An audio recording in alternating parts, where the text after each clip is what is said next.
Guys, आज हम बात करेंगे लेजेंडरी गायक मोहम्मद रफ़ी जी की। मोहम्मद रफ़ी जी अगर जिंदा होते तो आज 99 वर्ष पूरे करके अपना 100वां जन्मदिन मना रहे होते और दुनिया के साथ खुशियां बांट रहे होते। लेकिन गाइस, आज से करीब 43 वर्ष पहले वो इस जहान फानी से जा चुके हैं। लेकिन आज भी हर पीढ़ी उनको याद करती है। आज उनके 100वें बर्थडे पर मैं दो तीन ऐसे किस्से लेकर आया हूँ गाइस, जो आपने पहले नहीं सुने होंगे। क्योंकि गाइस, इनकी जीवनी पर तो आपने बहुत सारी बातें सुनी होगी, बहुत सी चर्चाएं सुनी होंगी, कैसे इन्होंने गाना शुरू किया और गाइस कहाँ पर जन्म हुआ, वो बातें भी मैं आपके साथ साझा करूँगा। मैं आपके साथ आज साझा करूँगा जब मुमताज़ जी मोहम्मद रफ़ी जी के घर पहुंची, तब उनके बेटे ने अपनी अम्मा बल्किस बानो की एक बात सुनाई थी। और वो बात जो है मीडिया पर मैं आपके सामने शेयर करूंगा कि क्या मोहम्मद रफ़ी जी हार्ट अटैक आने के बाद बच सकते थे क्या। इस सवाल पर भी हम चर्चा करेंगे और मुमताज़ जी की जो फेरी थी उस पर भी चर्चा करेंगे। और वहाँ पर मौजूद एक साजिंदा जो कि मोहम्मद रफ़ी जी के साथ स्टेज पर वायलिन बजाता था, मूलतः बंगाली है लेकिन मुंबई में रह रहा है, आज भी जिंदा है। उसने एक ऐसी किस्सा सुनाया गाइस कि आंखों में आंसू आ गए। सब कुछ जानने के लिए वीडियो के साथ अंत तक बने रहिए, बिल्कुल स्किप मत कीजिए, तो बहुत मज़ा आने वाला है। बहुत सारी जानकारी आपको मिलने वाली है जो आपने पहले शायद नहीं सुनी होगी। तो गाइस, सत श्री अकाल, नमस्कार, आदाब। आप लोग चढ़ती कला में रहें, चढ़ती कला में रहते हुए इस वीडियो को देखें।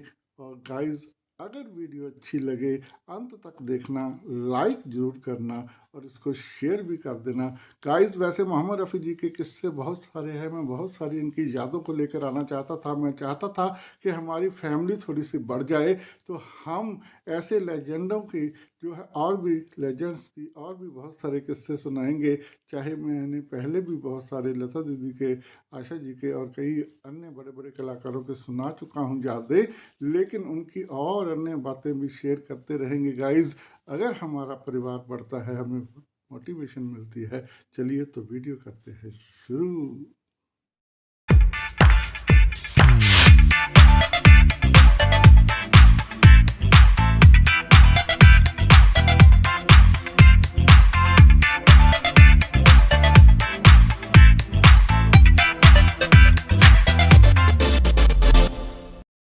गाइस, जैसा कि आप वैसे जानते ही हैं कि मोहम्मद रफ़ी जी का जन्म 24 दिसंबर 1924 को पंजाब के अमृतसर ज़िले के एक छोटे से गांव सुल्तानविंड में हुआ था।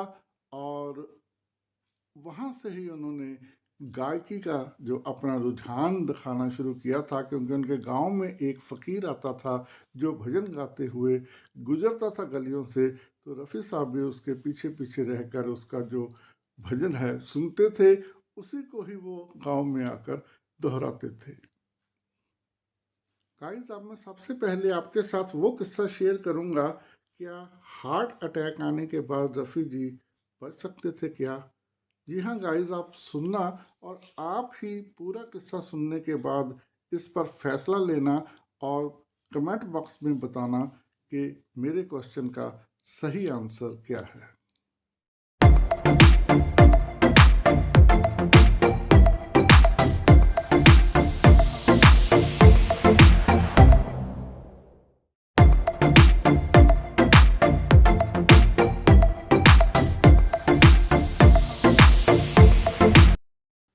गाइस, मोहम्मद रफ़ी जी की धर्मपत्नी बल्किस बानो ने बहुत वर्ष पहले इस किस्से को साझा किया था अपने परिवार के साथ।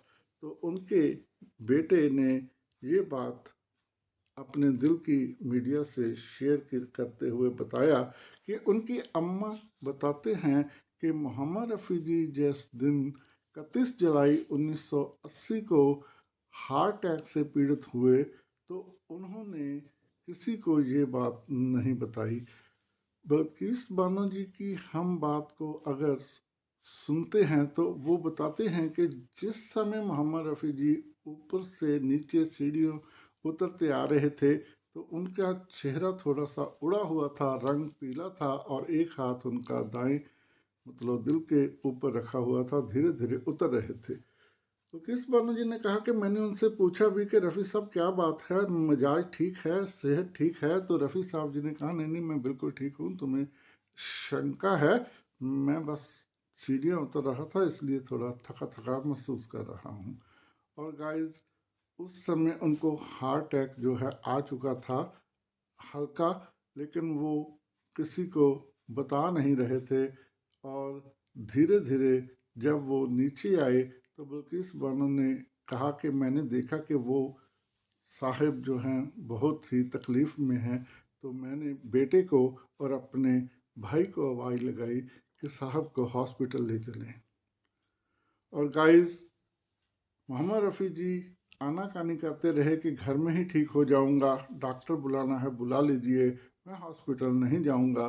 लेकिन बिल्किस बानो जी की जिद के चलते उनको हॉस्पिटल ले जाया गया। और हॉस्पिटल में गाइस डॉक्टर ने देखने के बाद कहा कि इनको सीवियर हार्ट अटैक आ चुका है। जो पिछले लंबे समय से हार्ट अटैक धीरे धीरे आ रहा था वो अब भयंकर कंडीशन में आ चुका है।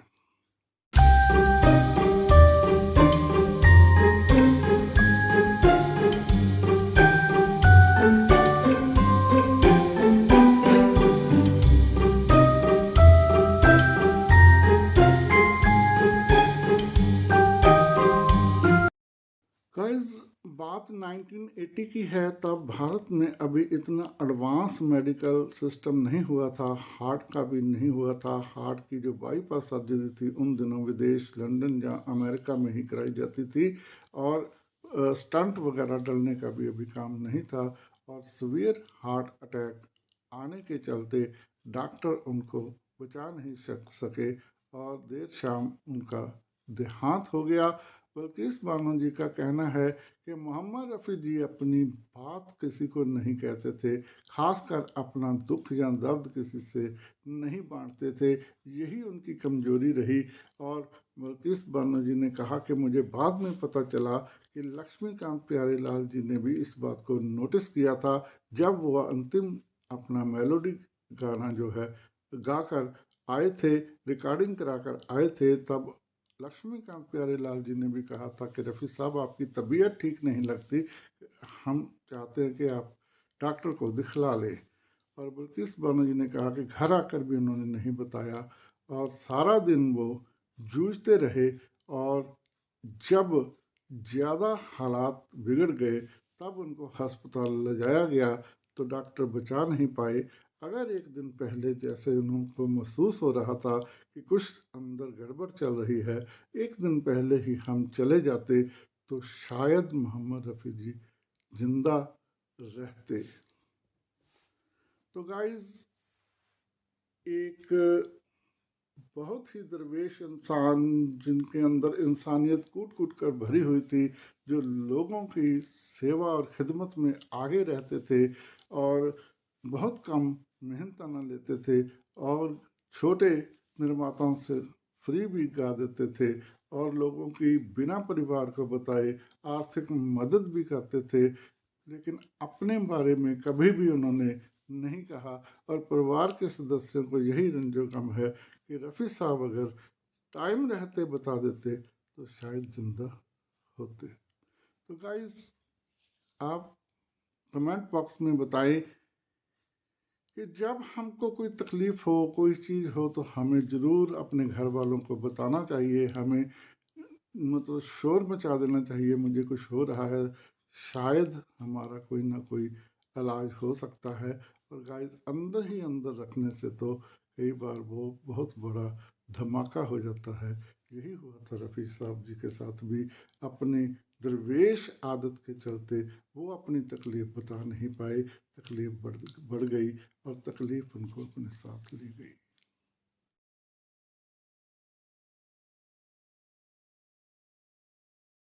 गाइस उनकी अकस्मात मृत्यु पर शम्मी कपूर जी ने कहा था कि मेरी आवाज़ चली गई, सदा सदा के लिए चली गई, क्योंकि शम्मी कपूर जी को मोहम्मद रफ़ी जी ही हिट कराने वाले थे, क्योंकि मोहम्मद रफ़ी की सुर गानों पर ही शम्मी कपूर थिरका करते थे और हिट होते थे।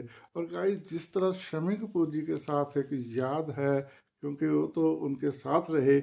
मैंने जो अपना कैरियर आपको बहुत पहले कई बार बताया कि एज ए फिल्म जर्नलिस्ट जो है 1995 के अखीर 96, 7 और 2000 तक किया था, मुंबई आना जाना था। लेकिन बहुत अफसोस कि मैं मोहम्मद रफ़ी जी को नहीं मिल सका, क्योंकि वो बहुत पहले ही इस जहान फानी से जा चुके थे। मेरा भी गाइस उनके साथ एक सांझ जुड़ी हुई है, हालांकि मिले कभी नहीं, कभी भी बातचीत नहीं हुई, क्योंकि मैं बहुत छोटा था। तो पर फिर भी मैं उनका बहुत बड़ा फ़ैन था। और गाइस, जब मैंने 31 जुलाई 1980 की दोपहर रेडियो पर शाम को जब भी सूचना आई थी, तो दहल गया था और बहुत ही मैं मायूस हुआ था, क्योंकि मैं मोहम्मद रफ़ी जी का बहुत बड़ा फ़ैन था, हूँ, रहूँगा। और गाइस, फिर क्या था कि इतना मैं फ़ैन था कि 31 जुलाई 1981, 31 जुलाई 1982, 31 जुलाई 1983, यानी कि 3 साल 1981, 82, 83 तक 31 जुलाई को मैं अन्न छोड़ देता था। सारा दिन मैं अन्न नहीं खाता था, व्रत रखता था, जल नहीं छोड़ता था गाइस, क्योंकि जल तो समय समय पीता रहता था। और क्यों 3 साल बाद मैंने छोड़ दिया, ये भी मैं किस्सा आपको बताता हूँ। क्योंकि 31 जुलाई 1983 को हमारे घर मेरे भांजे ने जन्म लिया था। मेरी बहन जो मायके हमारे घर आई हुई थी, तो उन्होंने जो है जन्म किया। तो मेरा भांजा यानी 31 जुलाई 1983 को हमारे घर में पैदा हुआ। मेरे जन्म के ठीक 18 साल बाद हमारे घर में खुशी आई थी। तो फिर मैंने इसके बाद जो है वो 31 जुलाई को जो है व्रत वाला अपना और गमगीन रहने वाला अपना पीरियड छोड़ दिया। और 31 जुलाई 84 के बाद मैंने कभी भी यानी गमगीन नहीं रहा, लेकिन रफ़ी जी की यादों से जुड़ा रहा। और घर में आई खुशी को मैंने उनके साथ जोड़ दिया कि गम और खुशियाँ जीवन का हिस्सा हैं। हमें अपने काम करते रहना चाहिए, काम रोककर शोक में नहीं डूबना चाहिए।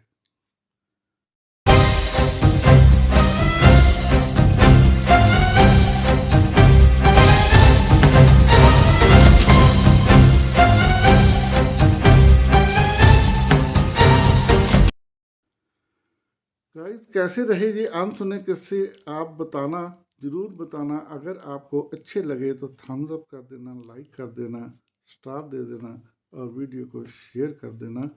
चलिए हम आगे बात करते हैं कि जब मुमताज़ जी मोहम्मद रफ़ी जी के घर पहुँचे। गाइस, जैसा कि मैंने पहले अपनी पिछली वीडियो में बताया कि मुमताज़ जी जो है 2022 से मुंबई आए हुए हैं, रह रहे हैं और बॉलीवुड की सरगर्मियों में हिस्सा ले रहे हैं। इन्हीं सरगर्मियों के दौरान वो मोहम्मद रफ़ी जी के घर भी पहुंचे और उन्होंने मोहम्मद रफ़ी जी की यादों को उनके बेटे के साथ साझा किया। इसके बाद मीडिया से बातचीत करते हुए मुमताज़ जी ने कहा कि मैं शुरू से ही मोहम्मद साहब से, रफ़ी साहब से जुड़ी रही और उनके साथ मैं स्टूडियो में भी जाती थी, गानों की रिकॉर्डिंग भी देखती थी और रफ़ी साहब के साथ मैं बहुत समय रहती थी, ताकि उनकी अच्छी अच्छाइयों को मैं ग्रहण कर सकूं। और गाइस, मुमताज़ जी जब वहाँ थे तो उस समय एक संगीतकार भी वहाँ पर उपस्थित थे। उन्होंने भी एक किस्सा सुनाया, लेकिन वो बाद में बात करूँगा। आप वीडियो के साथ जुड़े रहिए अंत तक। अब बात करते हैं कि मुमताज़ जी ने मोहम्मद रफ़ी जी के जो यादगार बना है कमरा, वहाँ जाकर यादों को देखा, सभी चीज़ों को देखा और बेटे के साथ अपनी यादों को साझा किया। और बेटे द्वारा जो एक अकादमी चलाई जा रही है मोहम्मद रफ़ी जी के नाम पर, उस पर भी चर्चा की।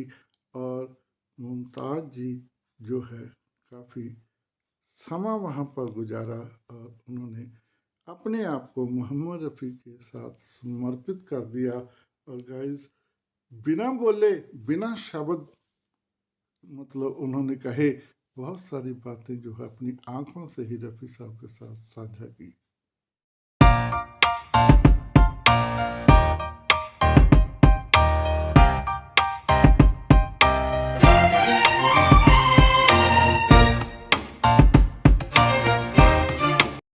गाइस, अब मैं वो किस्सा आपके साथ शेयर कर रहा हूँ जिससे रफ़ी साहब के दरवेश होने का सबूत मिलता है।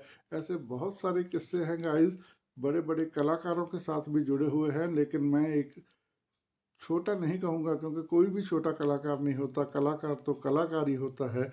और गाइस, एक कलाकार जो मोहम्मद रफ़ी जी के साथ स्टेजों पर जाकर वायलिन बजाता था, वो पश्चिमी बंगाल से संबंधित है।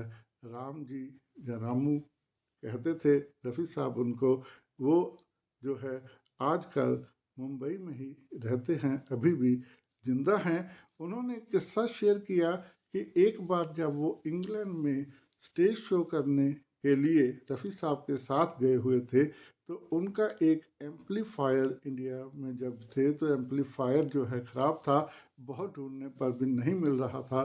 तो पता चला था कि वो विदेश से ही मिलेगा, इंग्लैंड से मिलेगा। तो मैंने सोचा कि अब जब रफ़ी साहब जी के साथ मैं जाऊंगा स्टेज शो के लिए, जब टाइम मिलेगा तो मैं एम्पलीफायर भी खरीदूंगा।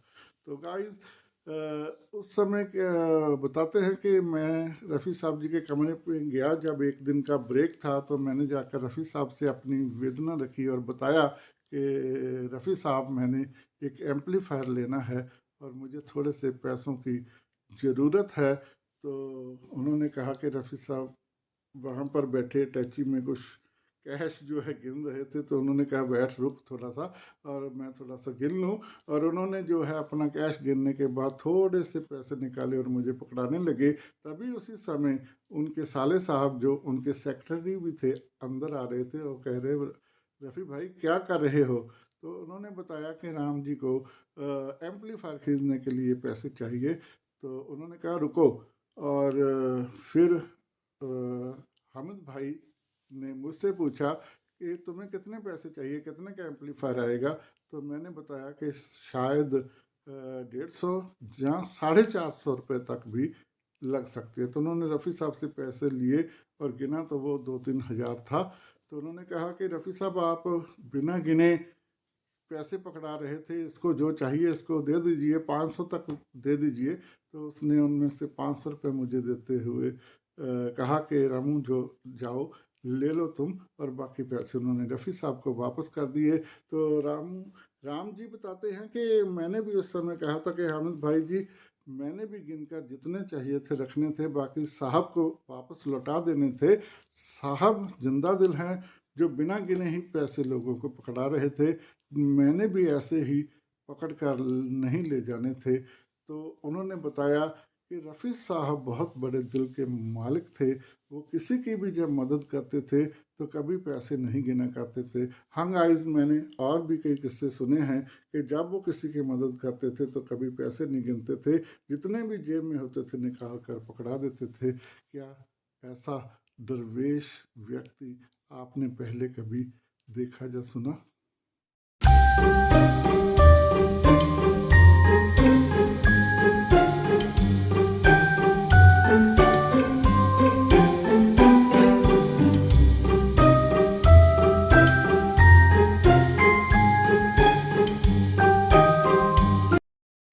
गाइस, इसी से ही मिला जुला एक किस्सा प्रसिद्ध अभिनेता जितेंद्र जी भी साझा करते हैं अक्सर, कि उनकी फिल्म दीदारे यार जो थी, उसमें मोहम्मद रफ़ी और किशोर कुमार जी का एक ड्यूट सॉन्ग था।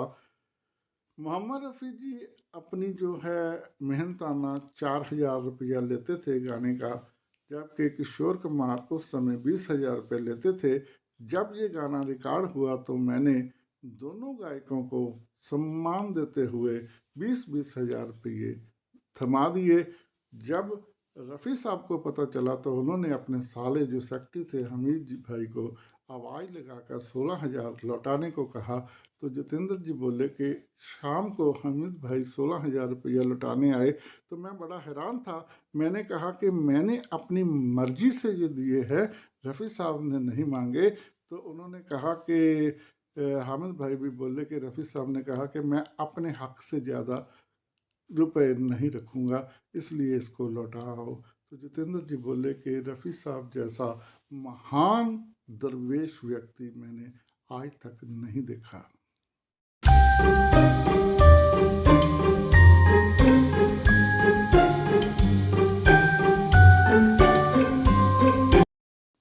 गाइस, मोहम्मद रफ़ी की यादें बहुत हैं, क्योंकि बहुत सारे संगीतकारों के साथ गाने गाए, बहुत सारे गायिकाओं के साथ गाने गाए, बहुत सारे गायकों के साथ गाने गाए।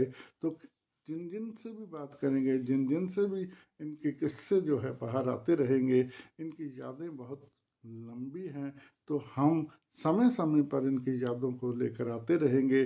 कृपया अगर चैनल को आपने सब्सक्राइब नहीं किया तो कृपया कर लीजिए, ताकि आने वाली वीडियो का आपको नोटिफिकेशन मिल सके। और गाइस, हमारी जो है परिवार बढ़ना चाहिए, तो मैं बहुत बड़े बड़े और बहुत ऐसे किस्से लेकर आऊँगा जो आपने अभी तक नहीं सुने होंगे, क्योंकि बहुत सारे किस्से गाइस मतलब एक दूसरे के साथ आवाज़ के जरिए ही पहुँचते हैं।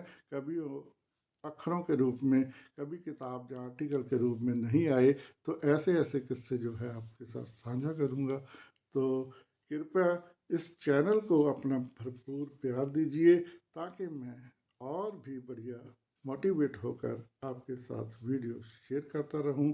रफ़ी साहब की यादें, रफ़ी साहब की कुछ बातें मेरे से जुड़ी हुई है, लेकिन मैंने कभी भी उनके साथ मुलाकात नहीं की, क्योंकि वो बहुत पहले ही इस जहान फानी से चले गए। उनकी आवाज़ आज भी मेरे साथ है, आज भी मैं सुनता हूँ, आप लोग भी सुनते होंगे। और भी सभी गायकों के गाने संगीत सुनता हूँ गाइस, इनका थोड़ा सा ज़्यादा मुरीद रहा। चलिए, आप बताइए कि आपको ये वीडियो कैसी लगी। उनके 100वें जन्मदिन पर उनको हम पुष्पांजलि देते हैं।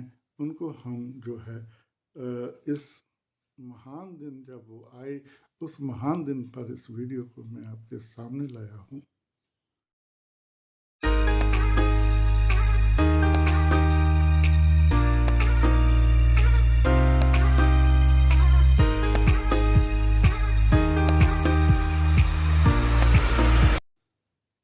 अच्छा गाइस, तो फिर इस वीडियो को यहीं करते हैं समाप्त। आज आपसे लेते हैं विदा। उनके बहुत सारे गाने हैं, उन गानों की चर्चा हम अगले एपिसोड में करेंगे। आने वाले एपिसोड में उनके गानों की भी बात करेंगे।